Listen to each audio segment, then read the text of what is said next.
Hi, this is Matthew Cratter from Trader University. And today I want to talk about what's been happening with Tesla, the great Tesla short squeeze of 2020. If you're interested in Tesla, momentum stocks, crypto, Bitcoin, be sure to hit that subscribe button right now. Now, I've been getting a lot of questions about Tesla in the last few days. Tesla has gone from around 400 at the beginning of the year, trading in the 900s today. It's now slipped back a little bit, trading at 886, but has been a complete melt up and short squeeze. So wanted to give you my thoughts here. Currently trading at a market cap of roughly 173, 174 billion, which, to put that in perspective, is larger than many companies. So what this incident reminds me of is another car maker, a famous short squeeze back in 2008. And I think there's some interesting parallels. Something similar happened to Volkswagen in the heart of the financial crisis in October of 2008. You had a very large short interest there betting on the demise of this company, just because car makers, automakers have a tough time during a recession, and certainly during the great financial crisis was even worse.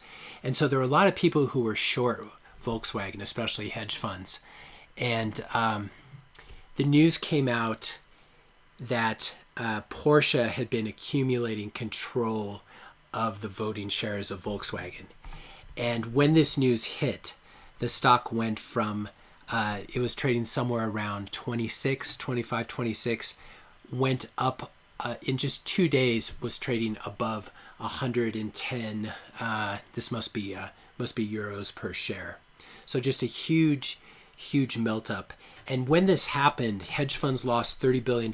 People were calling it the infinity squeeze. And when this happened, Volkswagen briefly became the most valuable company in the world by market cap. It was worth more than ExxonMobil at the time, which was the world's most valuable company. This was obviously before Apple and Facebook and Amazon and Google became these trillion-dollar behemoths. So Tesla is something I definitely got wrong. If you look at my videos on this, you know I was quite bearish on this in 2019. Definitely got that wrong, but I'm not sure I got it this wrong. What's happening here is that we're having a huge short squeeze. You can see the latest snapshot of short interest, number of shares sold short, is right here at 24 million. Down, this is as of January 15th, 2020. So what I imagine has been happening over the last few days is this short interest, which, it peaked last year at around, I want to say 39, about 41 million. So it's come in quite a bit since Tesla's results and all the good news surrounding the stock. And I think what we're seeing here is just kind of the final throes of this.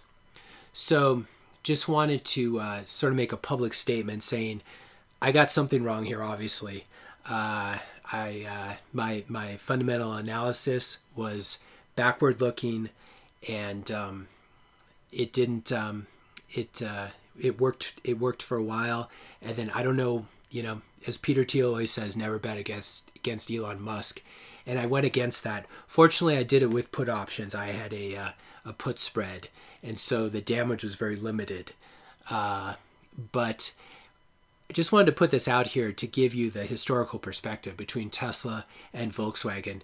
Tesla is obviously worth a lot more than it was last year, but I think it's really gotten ahead of itself. And when you see parabolic moves like this, they have a tendency to come crashing back down. Especially, you can see today we're getting sort of a spinning top formation where the stock gaps up, has a long upper wick, a long lower wick, and then opens and closes roughly in the same spot. This is an indecisive candlestick, but when you see it at the end of a parabolic move, historically, this has been the sign of a trend reversal. Now, I am not a glutton for punishment. I lost money on my put options. I'm not going to do that again. There's so many things, so many stocks going up now in the software sector, SaaS stocks, Bitcoin, etc., that I'm not a masochist. So when a trade is not working, I don't add to it. I never added to those put options last year.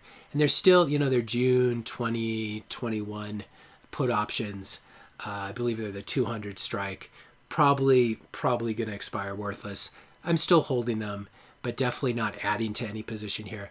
Not recommending you try to jump in front of this train and short it. But if you are long this, even if you're a super Tesla bull, this has just been an extraordinary move that's not justified by the fundamentals.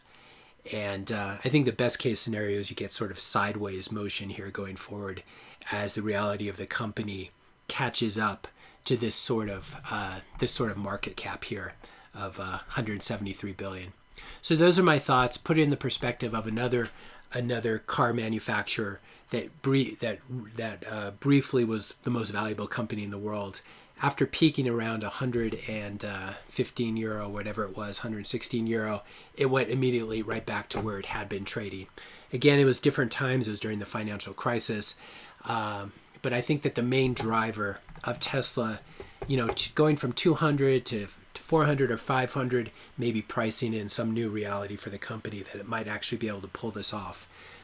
The move from 500 to 1,000 or 900, in my opinion, is just a short squeeze. It's not something you should try to trade. I think it's very dangerous to try to fade this. And obviously, I haven't done a good job shorting Tesla in the past, so I'm not going to throw good money after bad. But just wanted to record my thoughts here on Tesla and let you know what I'm thinking. So let me know what you're thinking about this stock in the description notes below. Be sure to hit that subscribe button and that like button, and hope to see you in the next video.